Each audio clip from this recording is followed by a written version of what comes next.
Honestamente, me deparei com um vídeo bem bobo sobre um leão cavando um buraco.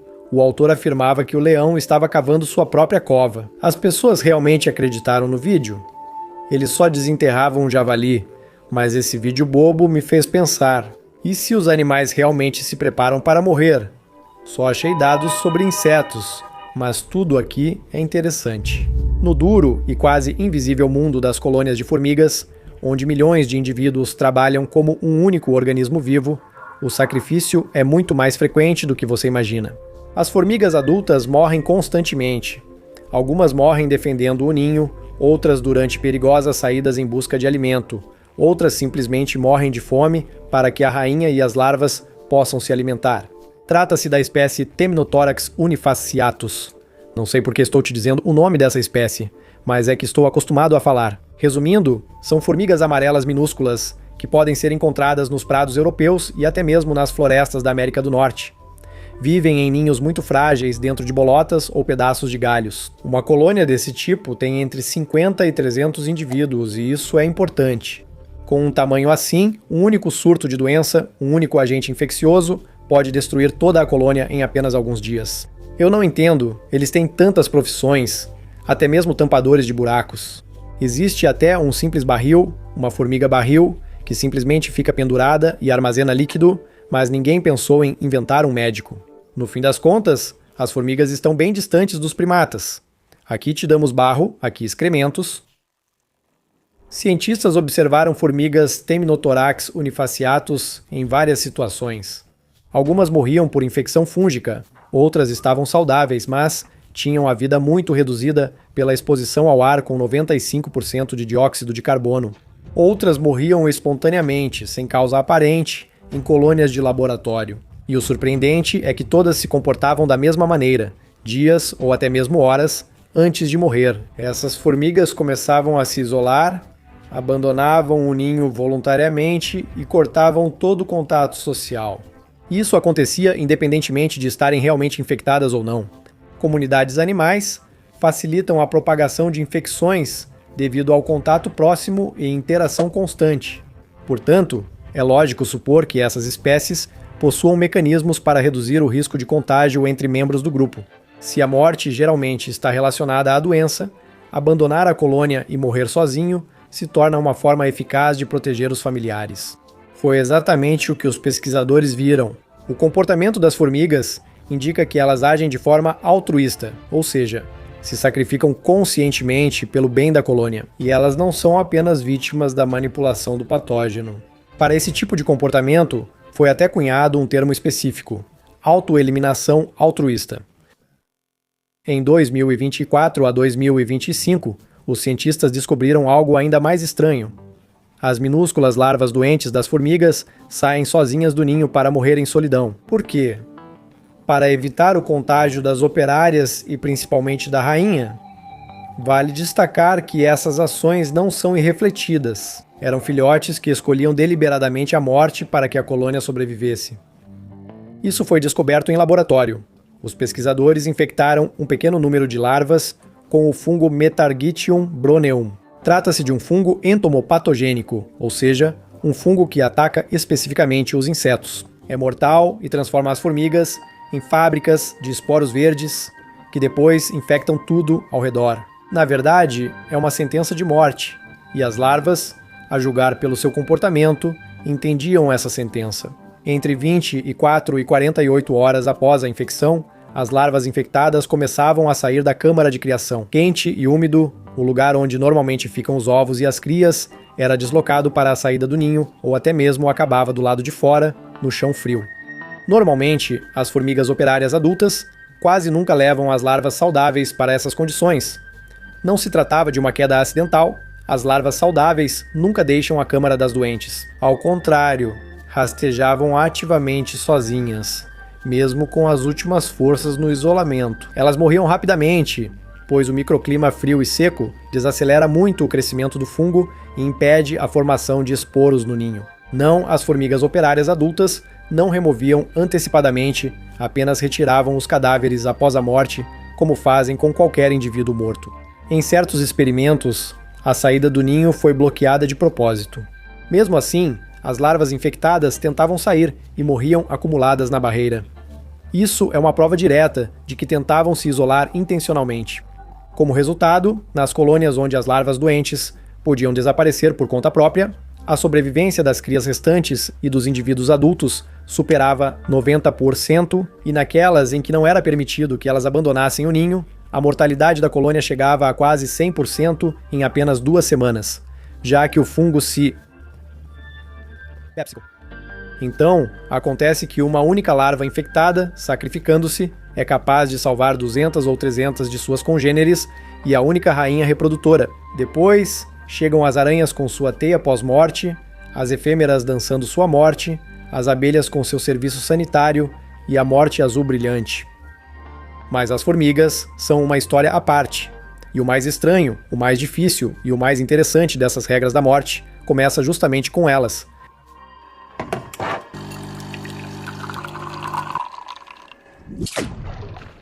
E a partir daí só fica mais interessante. As abelhas essencialmente têm seu próprio grupo de resposta rápida. Algumas operárias avaliam os corpos encontrados e decidem quais devem ser retirados imediatamente e quais podem esperar. Nas colônias de abelhas melíferas, os indivíduos mortos ou doentes são removidos muito rapidamente. Primeiro, a abelha funerária toca brevemente o cadáver com suas antenas e, quando percebe que o paciente está morto, ela o agarra pelas extremidades com suas mandíbulas e o remove. Fora da colmeia, essa espécie remove abelhas mortas mais rápido que qualquer outro resíduo. Além disso, um estudo de 1983, publicado na revista Animal Behavior, revelou um detalhe curioso. As abelhas removem mais rapidamente os cadáveres que já estão mortos há 1 hora do que aqueles que acabaram de morrer. A abelha funerária não remove tudo de qualquer jeito, mas avalia a situação. Os mortos há mais tempo são mais perigosos e precisam ser retirados. Antes de tudo, esse trabalho não é para todos. Esse grupo de trabalhadores especializados é composto principalmente por abelhas de meia idade e representa apenas de 1 a 2% de toda a colônia. Equipe pequena, mas vital. As forças especiais das abelhas. A colmeia em si é um espaço apertado e escuro. As abelhas operárias estão constantemente pisoteando umas às outras e, ao toque, uma abelha viva quase não se diferencia de uma que acabou de morrer. Por isso, aqui não são os contatos que decidem, mas sim a química, ou melhor, as mudanças pós-morte dos compostos químicos no corpo, que fazem com que as outras abelhas entendam que o que tem diante delas é um cadáver. Antes de remover o corpo, a abelha funerária o toca e circula ao redor, presumivelmente confirmando a morte.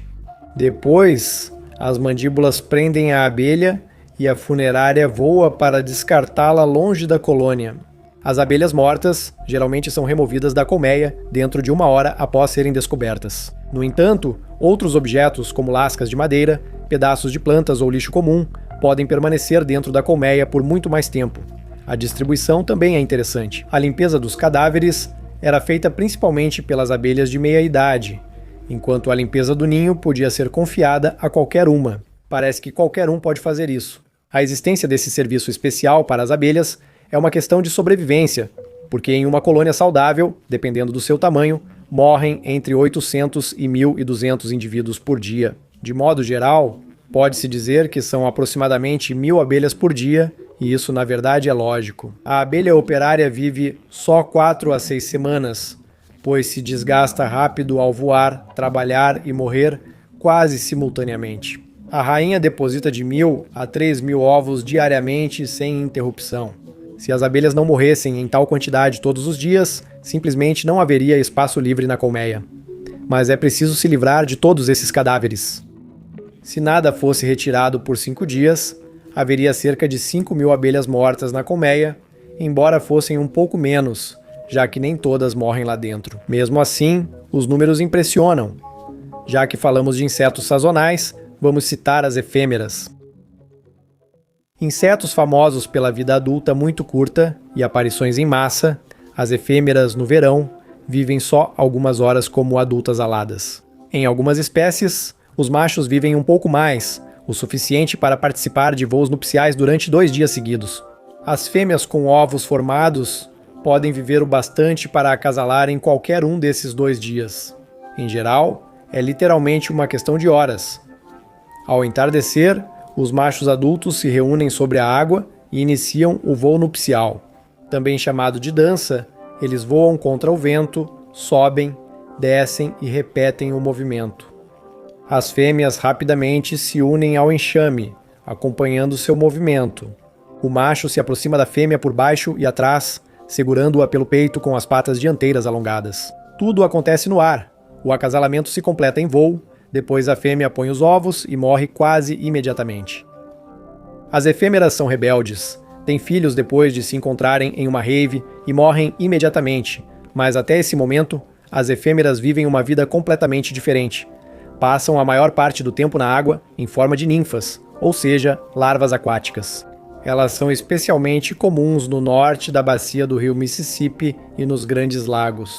Quando chega o momento, elas se transformam sincronizadamente em insetos adultos e saem para o exterior ao mesmo tempo. Assim, surgem enxames de até 80 bilhões de indivíduos tão densos que nas cidades costeiras às vezes são retirados das ruas com máquinas de limpar neve. Essas aglomerações são tão grandes que podem ser vistas até mesmo nos radares meteorológicos, que normalmente são usados para rastrear chuva e neve. Em resumo, a festa pré-morte das efêmeras pode ser vista até mesmo do espaço.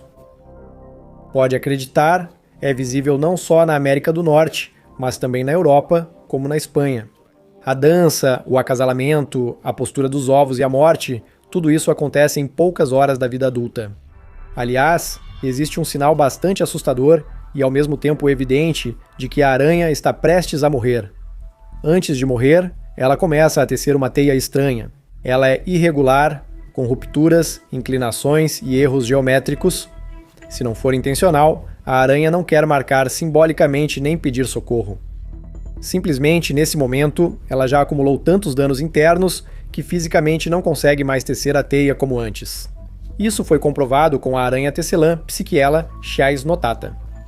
Os cientistas estudaram como a idade influencia sua mobilidade durante a construção da teia. A teia circular é ideal para isso. Ela tem uma geometria muito precisa, e o acompanhamento por vídeo permite ver literalmente quadro a quadro como a aranha se move, onde ela para e quanta seda ela gasta. Aqui começa a parte mais interessante.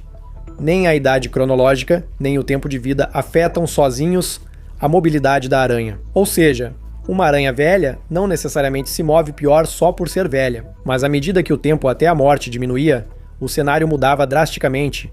A aranha começava a percorrer distâncias mais curtas, demorava mais para construir a espiral adesiva, a parte mais pegajosa da teia. Ela ficava menos móvel, mas a velocidade dos movimentos não caía, nem o tempo de inatividade aumentava.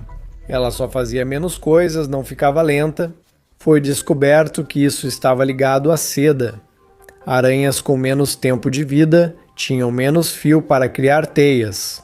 Assim, teciam teias menores e usavam menos material. Além disso, a própria estrutura da teia também mudava. O volume do cérebro das aranhas era reduzido em cerca de 10%, o que se refletia na qualidade da teia. Apareciam mais anomalias, erros e irregularidades que surgiam diretamente durante a tecelagem. O resultado era uma teia estranha e torta, uma ilustração do fim próximo. Que assustador, mas aranhas já são assim. Melhor olharmos os vermes.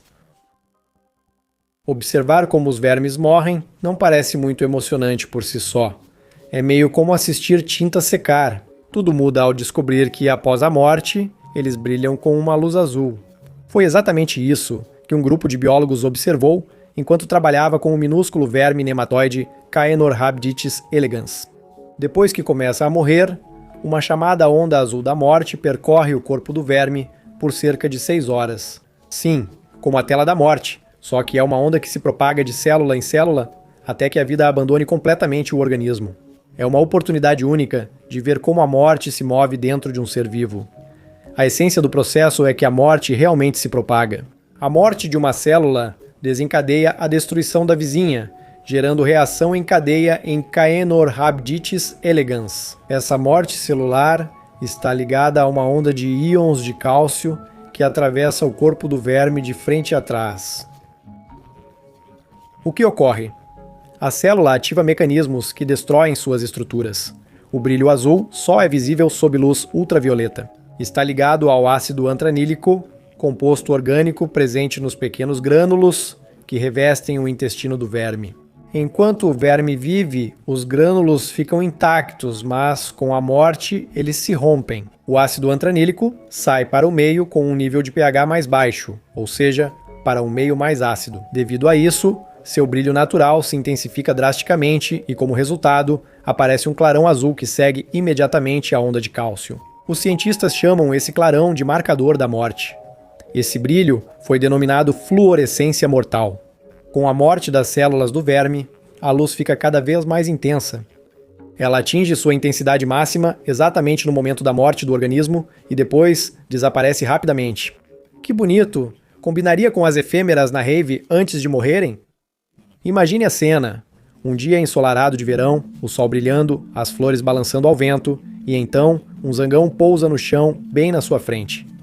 Ele não parece estar muito bem, e o pouso foi desajeitado. Em vez de levantar voo novamente, o zangão de repente começa a cavar um buraco do lado de fora, parece até que está cavando sua própria cova, um ritual bem deprimente. E se as pessoas idosas, ao se sentirem mal, saíssem para a rua e começassem a cavar um buraco por conta própria? Que horror! Mas se você olhar mais de perto, tudo fica muito mais complicado, porque o zangão não faz isso por vontade própria. Tudo! Porque o zangão que foi atacado pela mosca conópida está essencialmente condenado. A mosca põe um ovo e a larva começa a devorar o hospedeiro por dentro. Sim, literalmente. E como se não bastasse, tem outro detalhe assustador. A larva obriga o zangão a se enterrar na terra. Por quê? Porque o solo é quente, úmido e relativamente seguro, são as condições ideais para o desenvolvimento do parasita. E o zangão, nesse momento, já está praticamente morto. De fora, parece que, em um último gesto, ele cava a própria cova. Existem cerca de 800 espécies de moscas cronópidas, e todas elas são parasitas. Elas possuem uma ponta dura e afiada no abdômen, usada como faca para abrir latas. Moscas separam os segmentos das abelhas e vespas, e depositam um ovo nelas. Mesmo em voo, a mosca alcança a abelha no ar, captura, abre e implanta o ovo sem tocar o chão.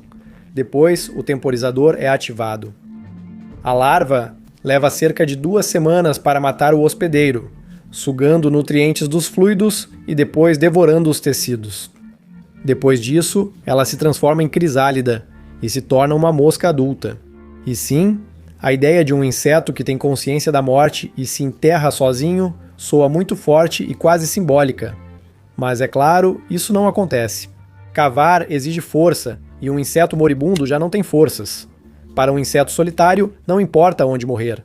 Para espécies sociais como abelhas e formigas, como já deve saber, basta se afastar. Muitos animais sociais seguem uma regra simples de sobrevivência. Melhor não mostrar doença, pois isso assusta o grupo e pode causar rejeição ou expulsão.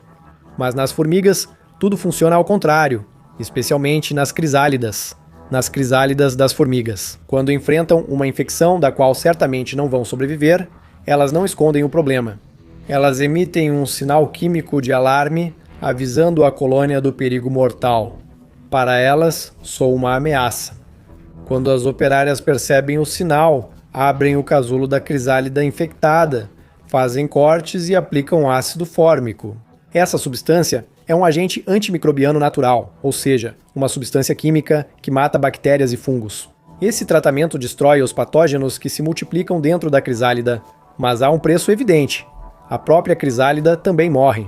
À primeira vista, isso parece um puro sacrifício, mas do ponto de vista da evolução, tudo faz sentido. A formiga que envia o sinal protege as congêneres com quem compartilha genes.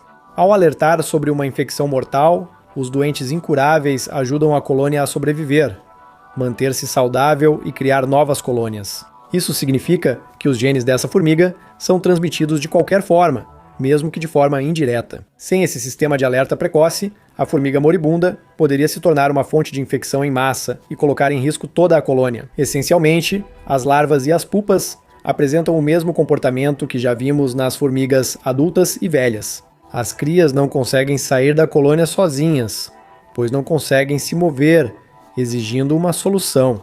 As formigas operárias são capazes de selecionar uma pupa doente específica entre muitas saudáveis. Isso significa que o sinal não se limita a preencher toda a câmara do ninho. Como um cheiro, ele deve estar intimamente ligado à pupa infectada e, aliás, nem todas emitem esses sinais. Crisálidas das futuras rainhas têm uma defesa imunológica mais forte do que as crisálidas das formigas operárias. Elas são capazes de conter sozinhas a propagação da infecção dentro de seus corpos e, portanto, não ativam o alarme para toda a sua colônia. Mas as formigas têm regras de morte ainda mais curiosas. Forelius pusillus é uma pequena formiga das plantações de cana-de-açúcar do Brasil, com um ritual noturno curioso. Fique atento aos próximos. À noite, a colônia cobre a entrada do ninho com areia, escondendo-a na superfície. Pesquisadores descobriram um detalhe interessante em alguns ninhos totalmente selados ao estudar esse fenômeno. Restavam até 8 formigas do lado de fora. Não eram formigas que tinham ficado para trás por acaso. Elas ajudavam conscientemente a fechar a entrada. As formigas trabalhavam até 50 minutos carregando areia e preenchendo o buraco até que ficasse igual ao solo ao redor. Quando a entrada sumia, essas formigas ficavam fora e morriam à noite. Essencialmente, os pesquisadores viram um exemplo muito claro das vantagens evolutivas do altruísmo. Aconteceu que existe uma espécie de formiga que todas as noites envia várias operárias para uma missão suicida pelo bem da sobrevivência de toda a colônia. Essas formigas podem ser sacrificadas, pois há milhares de operárias no formigueiro e o bem-estar delas é prioridade. Mas há outra hipótese. Alguns cientistas sugerem que as formigas que ficam do lado de fora podem ser velhas ou doentes. Ou seja, a colônia resolve 2 problemas ao mesmo tempo. Por um lado, protege o ninho durante a noite e, por outro, se livra de possíveis fontes de infecção. Ainda não está claro do que essas formigas protegem tão cuidadosamente suas colônias. Talvez das grandes colônias nômades de formigas, soltas em geral nas colônias de formigas maduras. Os operários têm outra profissão importante, a de coveiros. Eles se dedicam a encontrar formigas mortas e levá-las para longe do ninho, para um monte de lixo especial ou uma câmara separada no ninho. Algumas espécies até enterram os cadáveres. Esse comportamento é chamado de necroforese. Em termos simples, trata-se da remoção e eliminação de cadáveres, algo muito comum entre insetos sociais, como as formigas, as abelhas e os cupins. Se não removerem os cadáveres, o risco de doenças e parasitas cresce muito. Além disso, as formigas coveiras trabalham em condições difíceis, sem nenhum tipo de proteção, sem luvas, sem máscaras, nem mesmo a possibilidade de lavar as patas. Apenas distanciamento social. Essas formigas passam a maior parte do tempo fora do ninho e se retornam para descansar, ficam próximas à entrada. Isso diminui o risco de contágio cruzado. Quando uma formiga morre, seu corpo libera sinais químicos como o ácido oleico. É como se fosse um enorme letreiro de neon dizendo: "Aqui tem um morto, removam-no". Os coveiros percebem esse cheiro e levam o corpo para um local especialmente designado. Esses locais de sepultamento geralmente ficam na periferia do ninho, ou em câmaras separadas destinadas especificamente aos resíduos. Junto com os cadáveres, ali ficam restos, resíduos.